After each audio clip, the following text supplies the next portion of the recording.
You out, and Clinton literally stole the primary election.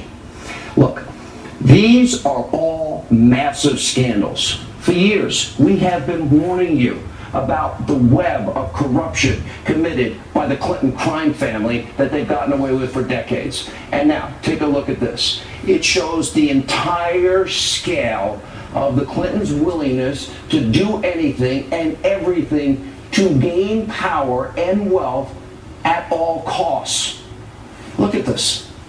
Pretty amazing. There's so much to investigate. Bribery, extortion, racketeering, money laundering, and kickbacks. These are now facts. Mueller knew it, and Eric Holder knew it. Why would we give away uranium or rights to uranium when, in fact, we need uranium? Why? Because the key people involved in that sale were paid off to the tune of millions. I want to make a statement here, Sean. Peter needs to be recognized for the person that put this all together. But what you just did in 2 segments ago, those graphics, Sean, I pray to the good Lord that one day they will be used in a court of law to bring justice back to America. The New York Times, CNN, the Washington Post will not show you the truth, and you and your team put it out there so everyone can see it. I've said it before, and it made the left blow up, but I'll say it again. The Rosenbergs were executed for giving away the secrets on how to make a bomb. The Clinton crime cartel sold those things that you need to make a bomb, which is American uranium, and they gave it to a Russian government that is in league with rogue nations. None of that should ever have been sold to anybody. Mueller knew as the FBI director. It was an FBI informant. That means Holder had to know. They have not only his 4+ years experience as an undercover agent informant, they also have tapes, and they also have documents, and they also have emails, and they slapped an NDA on this guy. It was like putting a muzzle on him. Wait till he now discloses this. I'm imagining this is devastating. Sebastian first. Look, you've done the amazing mapping of all the corruption, the pay for play, the email server and everything else. You can do it again with simply network analysis. Look at who was in key decision-making positions for the last 8 years. Look at the connections between the directors of the FBI, Comey, Mueller. Look at the AGs, Holder, Lynch. Look at who, this is really important. Look at who Rod Rosenstein's best buddies are for the last 10 years, and the fact that he's still at the top of the Department of Justice today in a Trump administration. Just the network analysis tells you that there is something rotten in the heart of Denmark, and it is now time to clean it out. It is so extensive. And there's more tonight on the Russian bribery case. Reuters now has released the name of the FBI informant, the one that had the NDA lifted. John is also reporting that tonight the Democratic senator from the state of California, Dianne Feinstein, wants to speak with him. Joining us now, The Hill's John Solomon, along with investigative reporter Sarah Carter.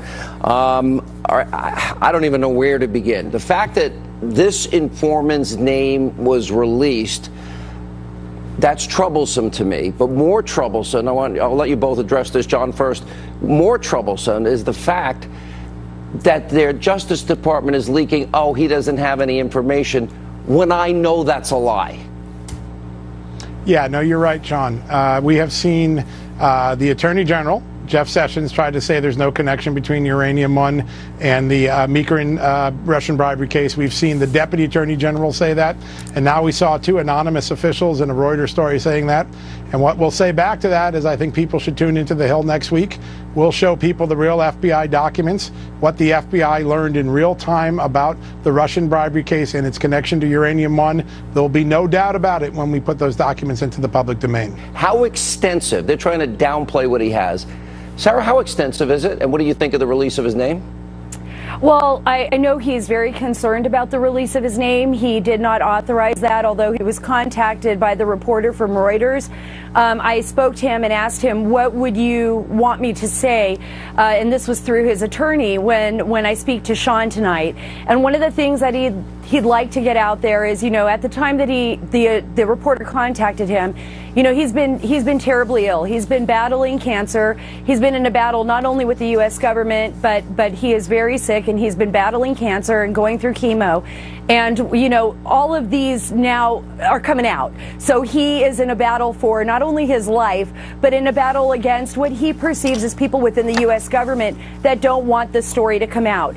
But there is so much information, Sean, that he is willing to share with the public to set the record straight. And believe me, we're going to get it out there. He is going to have his say. His voice will be heard. 4 years an informant. He knew about the bribery, extortion, kickbacks, money laundering of Putin's agents, if you will, in the U.S.? Yes. And he will be able to lay that all out for everyone, and he will do that for Congress, and specifically for Congress. And I know, you know, John and I have been working on this for months and months and months. He is going to be an extraordinary fact witness because he gathered so much information. There are videotapes where the Russians are opening up briefcases full of cash.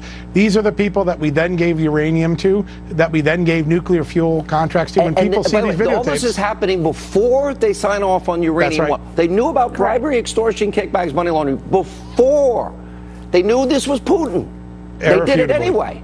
The Russians must think we are really dumb. That's funny that you would say that, Sean, because there was a conversation that the informant attended where they actually said that about Americans, and we'll be reporting on that soon. But the Russians really thought they had played America on this one. Wow. Look into it. Mr. Conyers asked you whether or not it was appropriate for the president to weigh in an ongoing investigation. And, of course, the answer to that is no.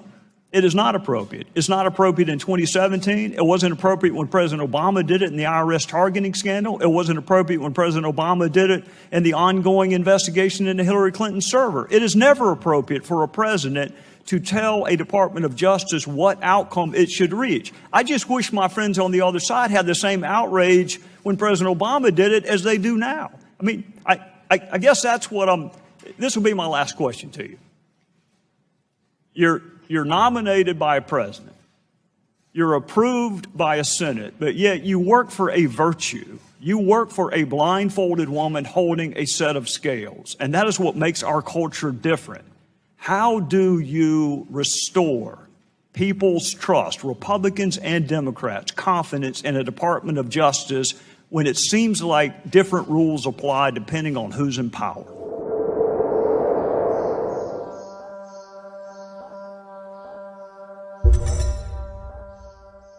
This again will become significant later in this video. The logo for Barack Hussein Obama and his presidency is the rising sun over the stripes of the American flag. It's symbolic of the sun rising over the west, or the sun rising from the place of its setting. This is also referred to in the Quran. The coming of the Mahdi will be when the sun rises from the place of its setting.